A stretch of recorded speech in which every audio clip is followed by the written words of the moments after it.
بسم اللہ الرحمن الرحیم۔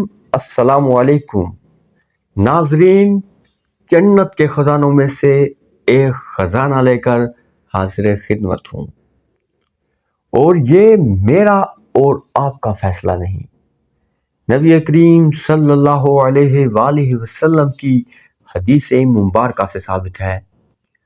ابو موسیٰ اشعری فرماتے ہیں کہ میں چہل قدمی اور ذکر الہی میں مشغول تھا کہ نبی کریم صلی اللہ علیہ وآلہ وسلم میرے پاس تشریف لائے اور فرمایا، اے ابو موسیٰ، کیا میں تمہیں جنت کے خزانوں میں سے ایک خزانہ نہ بتاؤں؟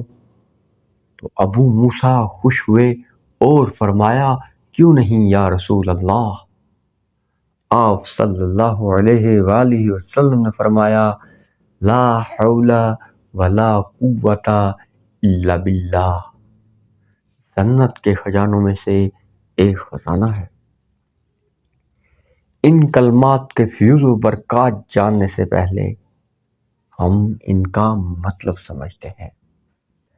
لا حول، برائی سے باز رہنے کی کوئی ہمت نہیں، ولا قوت، اور نہ نیکی کرنے کی کوئی طاقت ہے، الا باللہ، مگر اللہ تعالیٰ کی مدد سے۔ علماء کہتے ہیں کہ اس آیت میں چھپے راز یہ دنیا نہ سمجھ پائی۔ ابن مسعود نے اس کی تشریح کچھ یوں کی ہے کہ یہ کلمات کہنے والا اپنا ہر معاملہ اللہ کے سپرد کر دیتا ہے۔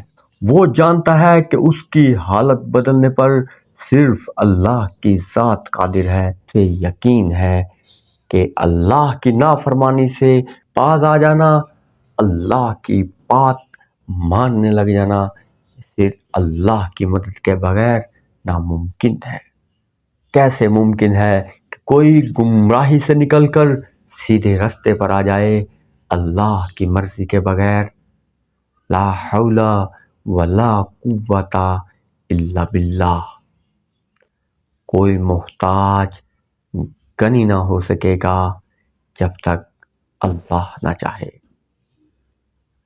ایک مؤذن دن میں 5 بار اعلان کرتا ہے، حی علی الصلاۃ، حی علی الفلاح، نماز کی طرف آؤ، بھلائی کی طرف آؤ، اور ہمارا جواب، لا حول ولا قوت الا باللہ۔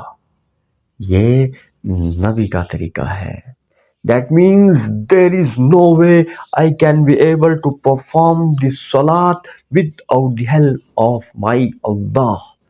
سارے کام چھوڑ کر نماز کے لیے کیسے جا سکتا ہوں؟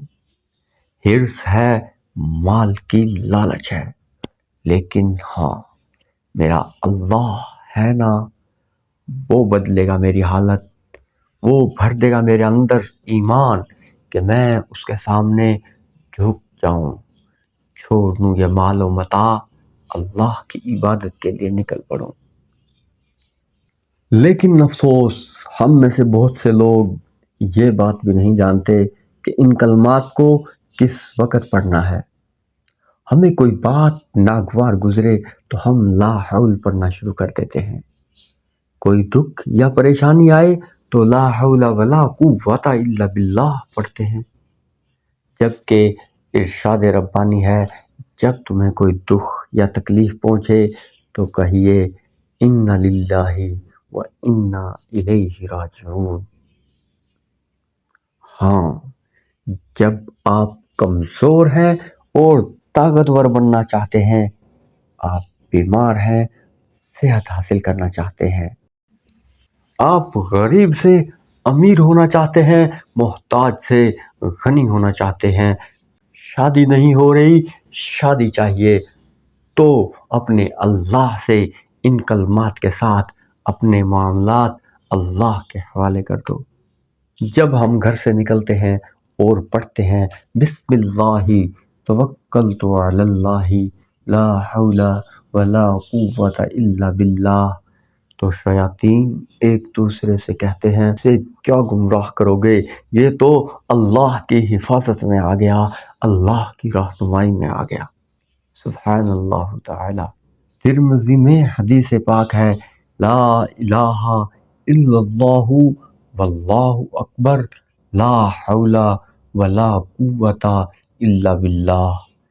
کہنے والے کے تمام صغیرہ گناہ بخش دیے جاتے ہیں، چاہے سمندر کے جھاگ کے برابر ہوں۔ دوستو سمجھو ان کلمات کو، ہماری ضرورت ہے یہ، ہماری زندگیوں میں بدلاؤ ان کلمات سے آئے گا، اپنے آپ کو، اپنے معاملات کو اللہ کے حوالے کرنے سے آئے گا۔ دعا ہے کہ اللہ پاک ہمیں نبی کریم صلی اللہ علیہ وآلہ وسلم کے بتائے ہوئے کلمات اور تعلیمات پر عمل کرنے کی توفیق عطا فرمائے، آمین یا رب العالمین۔